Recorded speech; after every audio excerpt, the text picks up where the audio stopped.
Apprendre à distance avec Madame Souad de l'école Belbachir. Bonjour les enfants, aujourd'hui nous allons faire une nouvelle leçon d'orthographe, le pluriel des noms composés, dont les objectifs sont savoir définir ce qu'est un nom composé et savoir accorder correctement les noms composés. Passons au travail. La première des choses à faire, c'est définir qu'est-ce qu'un nom composé. Bien. Un nom composé se compose de deux mots au plus séparés d'un trait d'union.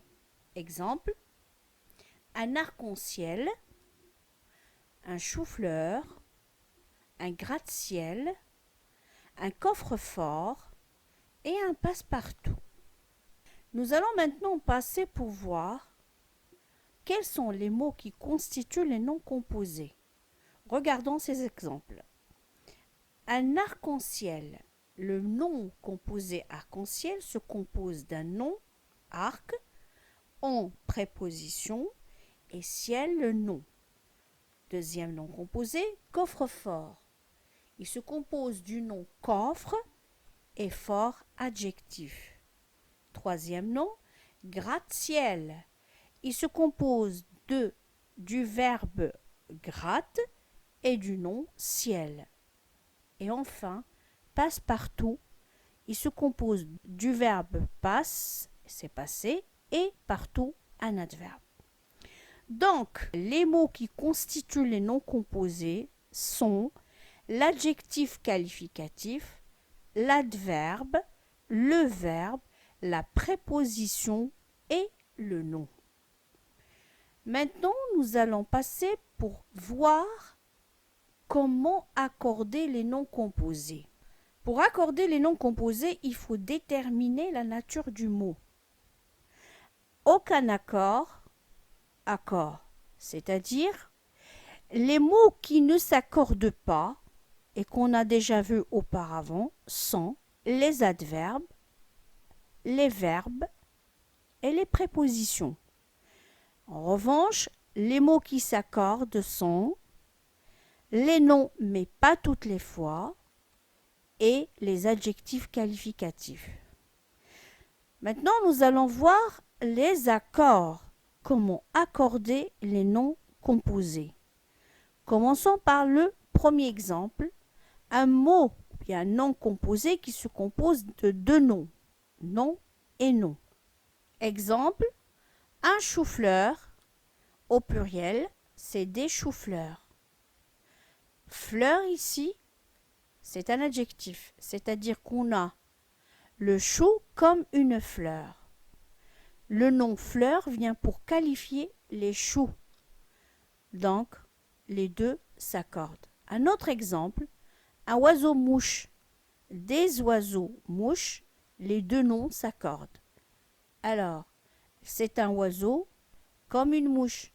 Ici, le nom mouche a le rôle d'un adjectif qualificatif.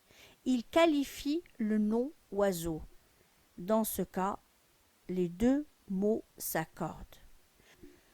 En revanche, on a un timbre-poste, des timbres-poste.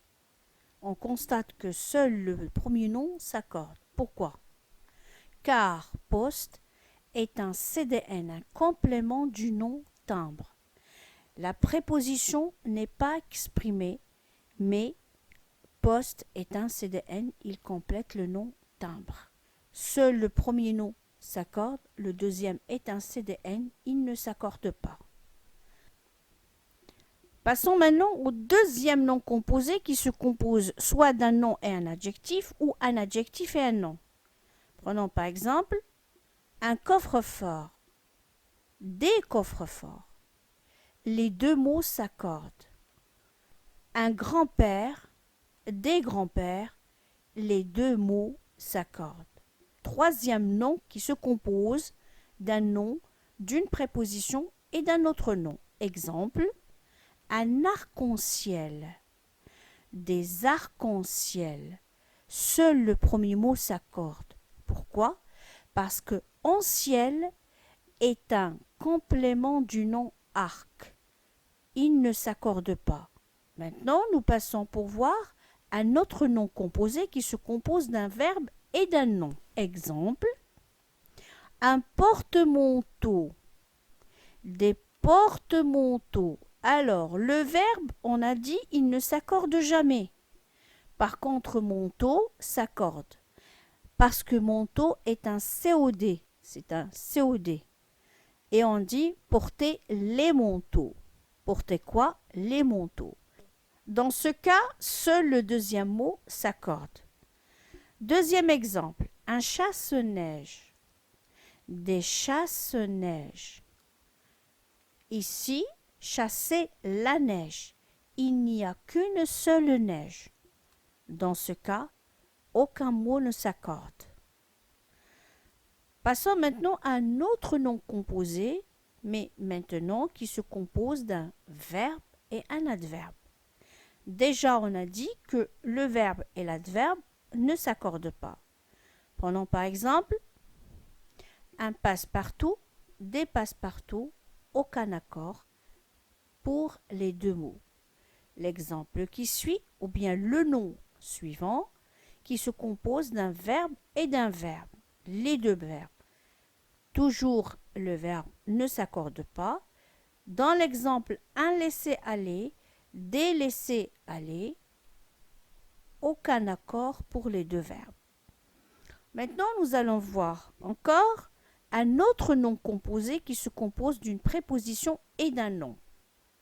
Exemple, un sous-ensemble, des sous-ensembles. Seul le deuxième mot s'accorde. La liste des noms composés est longue et il existe d'autres noms composés qui présentent des difficultés particulières selon le sens de chaque mot. La seule référence dans ce cas est le dictionnaire. Merci mes enfants d'avoir suivi ce cours. Au revoir.